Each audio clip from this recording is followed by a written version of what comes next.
اور میرے پاس ایک آتے تھے بزرگ، بڑے مجذوب تھے، اللہ ان کی قبر پہ، معلوم یہی ہوتا ہے کہ فوت ہو گئے، ورنہ وہ آتے تھے تو اللہ سبب بناتا ہے۔ بالکل ان پڑھ مطلق جاہل تھا بیچارہ،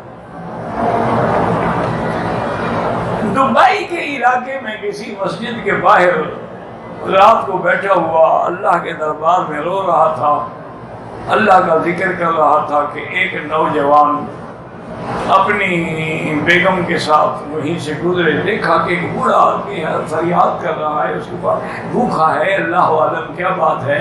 تو نوجوان آیا، اس نے کہا ابا جی کوئی تکلیف ہے؟ کوئی تکلیف نہیں، بس ہم اپنے یار کو منا رہے ہیں، تکلیف تو کوئی نہیں۔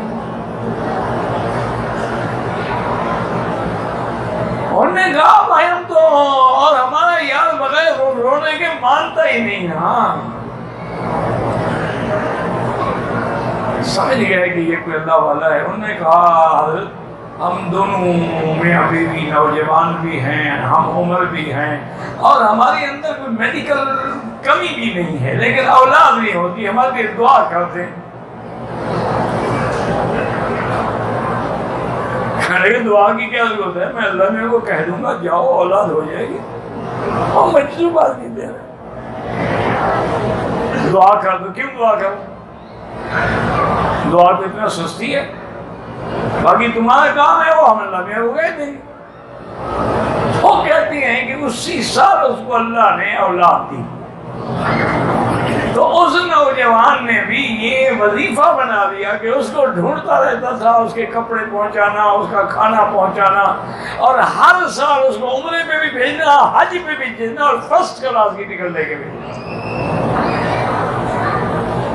تو عجیب وہ عجیب آدمی ایک دفعہ آئے، کہنے لگے مولوی مکی صاحب وہ جو میں نے آپ کو پیسے دیے تھے، ہاں دیے تو تھے، وہ تو میں نے کہا وہ تو میں کھا گیا۔ اچھا میں نے آپ کو معاف کیا، اور میں نے آج کہہ دیا ہے اللہ میاں کو کہ اب مہربانی کرو ہمیں نہ بلانا، اب میں نہیں آؤں گا۔